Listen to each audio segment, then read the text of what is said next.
Hi viewers and my subscribers, welcome to my channel Krishna's explore. నేను మీ కృష్ణ. ఇంకొక movie రివ్యూతో వచ్చేసానండి మీ ముందుకి. అంటే ఆల్రెడీ ఒక రివ్యూ పెట్టేసాను వేరే మూవీది. ఇన్ కేస్ చూడకపోయింటే చూస్తే నా ఛానల్ లేట్ చేయకుండా. ఇక ఈ మూవీ ఎవరి అంటే ఇందులో hero Trigun and then heroine Kajal కుందీర్, coming to the director Raghu Sastry.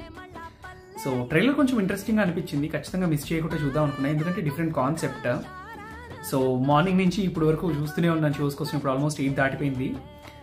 But the thing is రావడమే తక్కువ షోస్ వచ్చాయి, అంటే లిమిటెడ్ థియేటర్స్ ఉండే. ఇన్ కేస్ సరే దూరమైనా పర్లేదు వెళ్దాం అనుకుంటే ఏదర్ హాఫ్ అన్ అవర్ ముందు ఆర్ 1 hour ముందు షో స్టార్ట్ అవ్వడానికి మూవీస్ క్యాన్సిల్ అయిపోతుండే, బికాస్ తక్కువ బుకింగ్స్ అవుతున్నాయి అన్న ఇదితో. అంటే కొంచెం డిసప్పాయింటింగ్ టు బి ఫ్రాంక్, ఎందుకంటే ధైర్యం చేసి టికెట్ బుక్ చేసుకొని వెళ్ళినా కూడా పెట్రోల్ బుక్ టైం బుక్ అక్కడికి వెళ్ళాక షో క్యాన్సిల్ అయిందంటే అంతే కదా. అలా అని చెప్పేసి నేను పక్కనోడు ఛానల్లో ఇచ్చిన రివ్యూని కాపీ కొట్టేసి నా ఛానల్లో చెప్పలేను, మీకు తెలుసు. సో మీకు ఇంకా జెన్యూన్ రివ్యూస్ కావాలంటే please to subscribe to my channel.